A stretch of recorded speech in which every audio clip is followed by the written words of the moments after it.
نحمده ونصلي على رسوله الكريم أما بعد فقد قال الله تعالى في القرآن الكريم وما أرسلناك إلا رحمة للعالمين صدق الله العظيم۔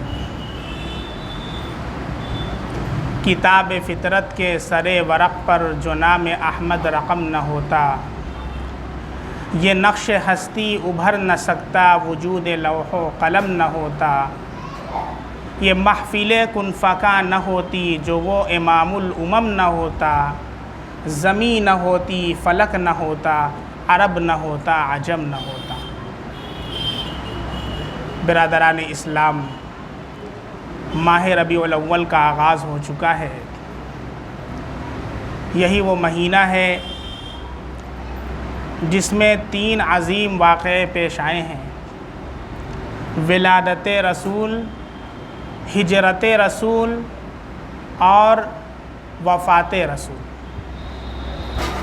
ان 3 چیزوں کی وابستگی اسی مہینے سے ہے، گو کہ ڈیٹ میں اور تاریخ میں اختلاف ہے، لیکن مہینہ یہی ہے۔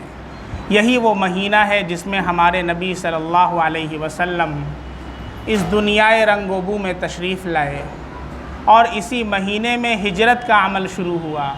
آپ نے ہجرت فرمائی ہے اور اسی مہینے کے اندر آپ کی وفات ہوئی۔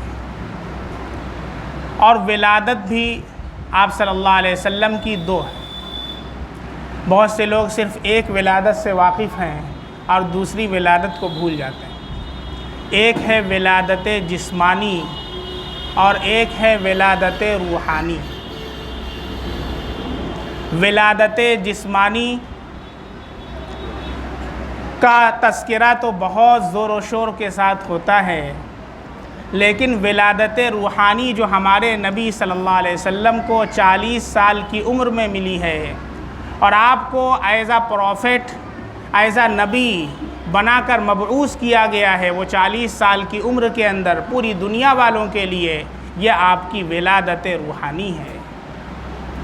ولادت جسمانی میں آپ کے جمال کا تذکرہ ہوتا ہے، ولادت روحانی میں آپ کے کمال کا تذکرہ ہوتا ہے۔ ولادت جسمانی کے اندر آپ کے حسن کا بیان ہے، ولادت روحانی میں آپ کے اخلاقیات کا بیان ہے، آپ کے کیریکٹر کا بیان ہے، آپ کے معاملات کا بیان ہے، آپ کے غیر مسلموں کے ساتھ، پڑوسیوں کے ساتھ حسن سلوک کا بیان ہے، آپ کا اپنی بیویوں کے ساتھ رہن سہن، صحابہ کے ساتھ اٹھنے بیٹھنے کا بیان ہے۔ اس لیے صرف ولادت جسمانی پر اکتفا نہ کریں، بلکہ اس کے ساتھ ساتھ ولادت روحانی جو اصل مقصد ہے نبی صلی اللہ علیہ وسلم کی بعثت کا، ہم اسے کبھی فراموش نہ کریں۔ ولادت جسمانی کا بھی انشاءاللہ آپ کے سامنے تذکرہ ہوگا، ولادت روحانی کا بھی انشاءاللہ تذکرہ ہوگا۔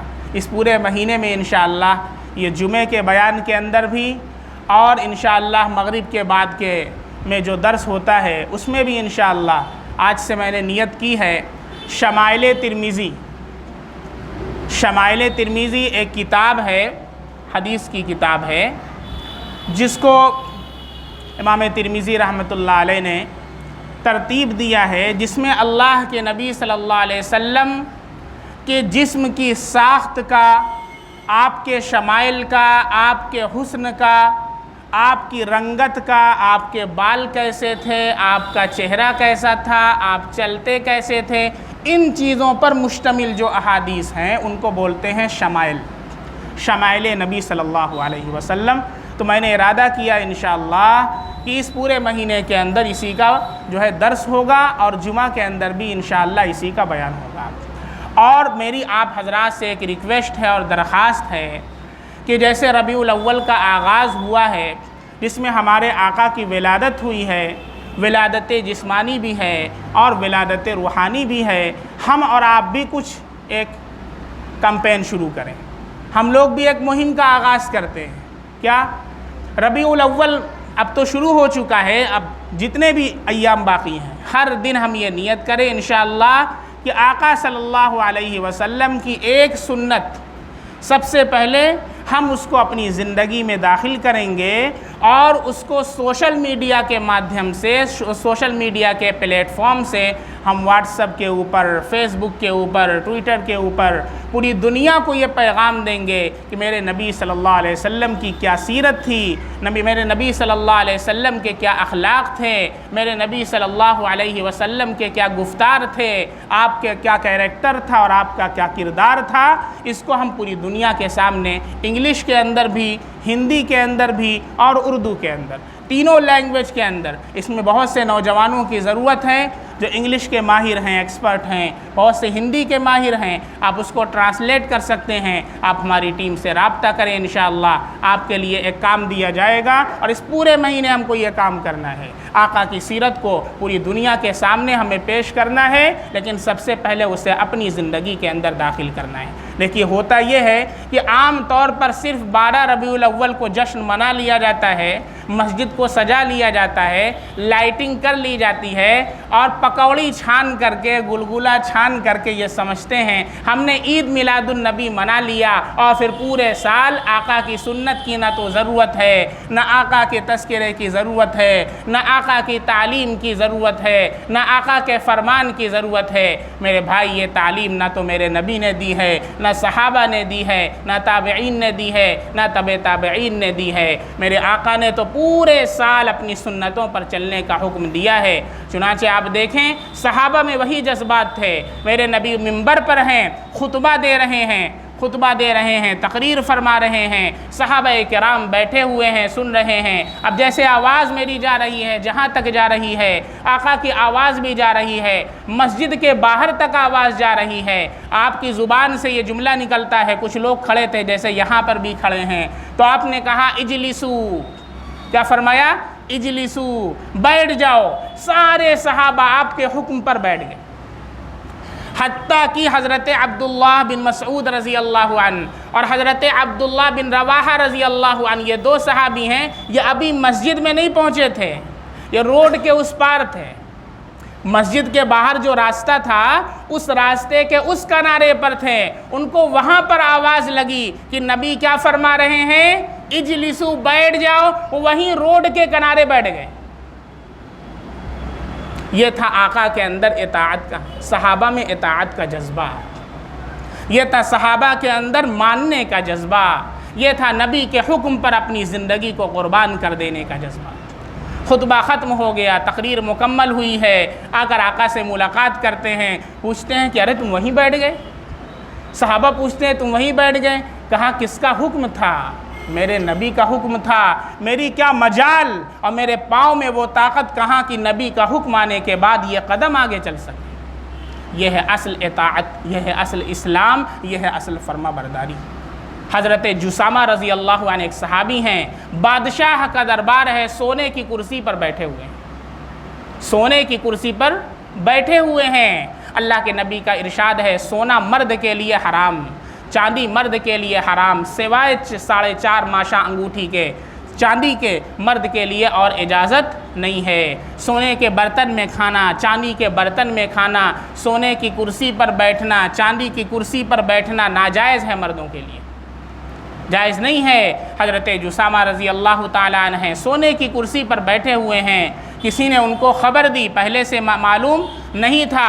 دیکھیے ایمان والا، نبی کا عاشق، اگر اسے علم نہ ہو وہ گناہ تو کر سکتا ہے، لیکن علم ہونے کے بعد وہ اس گناہ پر قائم نہیں رہ سکتا، فوراً چھوڑ دے گا اگر نبی کا سچا عشق سینے کے اندر موجود ہے۔ چنانچہ ایک صاحب نے خبر دی کہ ارے آپ جس کرسی پر بیٹھے ہیں وہ سونے کی کرسی ہے، نبی نے سونے کی کرسی پر بیٹھنے سے منع فرمایا ہے۔ صحابہ، بادشاہ کا دربار لگا ہوا ہے، لیکن اپنی انسلٹ کا خیال نہیں کرتے ہیں، فوراً کرسی سے اٹھتے ہیں اور زمین پر بیٹھ جاتے ہیں۔ آپ تصور کریں، آپ کی پارٹی چل رہی ہو دوستوں میں، کرسی لگی ہو، سب لوگ کرسی پر بیٹھے ہوں، کیا آپ کرسی سے اتر کر زمین پر بیٹھنا گوارا کریں گے؟ کیوں؟ میری انسلٹ ہو جائے گی۔ یس، مائی پرسنالٹی ہے۔ صحابہ نے پرسنالٹی نہیں دیکھا ہے نبی کے حکم کے آگے، نیچے بیٹھ گئے ہیں۔ لوگوں نے کہا کہ ارے بادشاہ کا دربار ہے، کہا بادشاہ کا دربار اپنی جگہ، نبی کا حکم اپنی جگہ۔ جو نبی کا غلام ہو جائے وہ جہاں کا امام ہو جائے، آرزو ہے نبی کے قدموں میں عمر میری تمام ہو جائے، اور جس کو مل جائے دامن آقا وہ جہاں کا امام ہو جائے۔ میرے نبی صلی اللہ علیہ وسلم کی اطاعت صحابہ کے اندر ہی ہے۔ حضرت خریب رضی اللہ عنہ کے بارے میں اللہ کے نبی صلی اللہ علیہ وسلم نے فرمایا ایک موقع پر کہ خریب بڑا اچھا انسان ہے۔ ایک صحابی تھے کے بارے میں اللہ کے نبی نے فرمایا بڑا اچھا انسان ہے، بہت اچھی کوالٹی اس کے اندر موجود ہیں، صرف 2 کمیاں اس کے اندر ہیں، صرف 2 کمیاں، اور بہت اچھا انسان ہے۔ ایک کمی کیا ہے اس کے اندر؟ بال بڑا بڑا رکھتا ہے، جیسے آج کل کا فیشن چلا ہوا ہے، آگے بڑا بال پیچھے چھوٹا بال۔ اس کے پہلے میں نے بتایا تھا نبی نے فرمایا حرام ہے، لیکن کوئی فرق پڑنے والا نہیں، کوئی فرق پڑنا رکھنا ہے تو سنت کے مطابق رکھو۔ 3 طرح نبی نے بال رکھے ہیں، جمع، لما، وفرا۔ انشاءاللہ تفصیل ہوگی مغرب کے بعد، لیکن مغرب بعد آپ لوگوں کے پاس ٹائم نہیں رہتا ہے، مسئلہ تو یہ ہے۔ 3 نبی کی سنت کے مطابق بال رکھیں، آگے بڑا بال پیچھے چھوٹا بال، یہ نبی کی سنت نہیں ہے، جائز نہیں ہے، اللہ کے نبی نے منع فرمایا ہے۔ اللہ کے نبی نے فرمایا ایک صفت اس کے اندر جو کمی ہے یہ کہ وہ بڑا بال لگتا ہے، کہیں بڑا بال کہیں چھوٹا بال، اور دوسری جو کمی ہے وہ ٹخنے سے نیچے پاجامہ پہنتا ہے۔ اب دیکھنا ہے نبی کا یہ حکم سننے کے بعد کتنے ایسے لوگ ہیں جو سچا نبی کا عشق سینے کے اندر رکھتے ہیں۔ مجھے نہ بتائیے گا، مجھ سے کیا لیں، میں تو آؤں گا چلا جاؤں گا۔ نبی سے محبت ہے، نبی کو منہ دکھانا ہے تو نبی کے فرمان پر عمل کیجیے گا، مجھ سے نہیں۔ میری ڈر میں کیا ہوں، میں تو کچھ نہیں۔ حضرت خریب رضی اللہ اپنے گھر میں بیٹھے ہوئے ہیں، ان تک کوئی جاتا ہے کہتا ہے کہ اللہ کے نبی اپنے مجلس میں تمہارا تذکرہ کر رہے تھے، کہا صرف 2 کمی اگر وہ دور کر لے بڑا اچھا انسان ہے۔ فوراً قینچی اٹھائی، اپنا بال کاٹ دیا ہے، اور اپنی پینٹ اٹھائی ہے یا نیچے جو بھی پہنے ہوئے تھے، نیچے ان کا پاجامہ تھا، اس کو کاٹ کر کے الگ کر دیا ہے۔ کہا نبی کا فرمان ہونے کے بعد اور میں اس کو گوارا نہیں کر سکتا، پسند نہیں کر سکتا۔ یہ ہے نبی کا عشق۔ حضرت عبداللہ بن عمرو بن عاص رضی اللہ عنہ کسم کے رنگ کی چادر پہنے ہوئے تھے۔ کسم ایک پھول ہوتا ہے جس کے ذریعے سے پہلے چادروں کو رنگا جاتا تھا، وہ زرد رنگ کا ہو جاتا ہے، زرد رنگ کی چادر۔ نبی صلی اللہ علیہ وسلم کی نظر پڑتی ہے، آپ نے اس کو معیوب کیا، پسند نہیں فرمایا، فوراً اٹھتے ہیں جاتے ہیں۔ گھر کے اندر تنور جل رہا تھا جس میں روٹیاں پکتی ہیں، وہ چادر اٹھائی اور تنور میں ڈال دی۔ نبی کو پتہ چلا، کہا اپنی عورت کو دے دیتے، اپنی اہلیہ کو دے دیتے، گھر میں بچیوں کو دے دیتے۔ کہا میرے نبی آپ نے جس کو ناپسند کیا ہے میں اسے دوبارہ دیکھنا پسند نہیں کر سکتا۔ کتنے لوگ ہیں جو سونے کی انگوٹھیاں پہنتے ہیں اور شادی کے موقع پر جب منگنی ہوتی ہے بہت ٹھاٹ سے ایسے انگلی بڑھاتے ہیں، لو پہنا دو جانو، سونے کی انگوٹھی پہننا جائز نہیں، حرام ہے۔ ایک صحابی، اللہ کے نبی گزر رہے ہیں، صحابہ کا قافلہ ہے، ایک صحابی ہیں سونے کی انگوٹھی پہنے ہوئے، اللہ کے نبی نے فرمایا ہذہ قطعۃ من النار، یہ جہنم کی آگ کا ایک ٹکڑا ہے۔ فوراً اتارا اور یوں زمین پر پھینک دیا۔ اللہ کے نبی چلے گئے، صحابہ نے کہا ارے بھائی اٹھا لو، لے کر کے جاؤ، اپنی بیوی کے دے دو، اہلیہ کو دے دو۔ کہا میں اس کی طرف دیکھ نہیں سکتا، میرے نبی نے ناپسند کیا ہے۔ اب آپ سوچ لیں کتنے ایسے لوگ ہیں جو 4 انگوٹھی چڑھائے ہوئے ہیں اور 12 ربیع الاول منائیں گے جم کر کے۔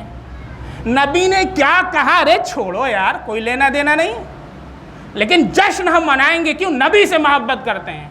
ایسے نبی سے محبت کرنے والے جب کل اللہ کے دربار میں میدان محشر میں اللہ کے نبی کے سامنے آئیں گے، اللہ کے نبی صلی اللہ علیہ وسلم ان کو بلانا چاہیں گے تو فرشتے آئیں گے اور بیچ میں ایسے دیوار کھڑی کر دیں گے۔ اللہ کے نبی کہیں گے اے فرشتوں آنے دو، میرے امتی ہیں۔ فرشتے کہیں گے نہیں اللہ کے نبی، یہ وہ لوگ ہیں جنہوں نے آپ کی فرمان کو، آپ کے فرمان کو اپنے پیروں کے نیچے روندا ہے، انہوں نے آپ کے بعد بدعات کو ایجاد کیا ہے، آپ کے فرمان پر عمل نہیں کیا ہے۔ پھر میرے نبی فرمائیں گے ان کو مجھ سے دور کر دو۔ میرے نبی جب یہ جملہ فرمائیں گے، کون ہے جو شفاعت کرے کل قیامت کے دن، جب نبی نفسی نفسی کے عالم میں ہوں گے؟ کون ہے جب میرے نبی منہ پھیر لیں گے؟ ہم کس کو اپنا چہرہ دکھائیں گے؟ اس لیے میرے بھائیوں، میری آپ سے درخواست ہے اس ربیع الاول کے مہینے کے اندر ایک کمپین لیں، ایک عزم کریں، ایک ارادہ کریں انشاءاللہ کہ اپنی زندگی کو سنت نبوی کے سانچے میں ڈھالیں گے، نبی کے اخلاق کو، نبی کے فرمان کو اپنی زندگی کے اندر ڈھالیں گے اور پوری دنیا کو انشاءاللہ ہم اس سے متعارف کرائیں گے۔ وآخر دعوانا الحمدللہ رب العالمین۔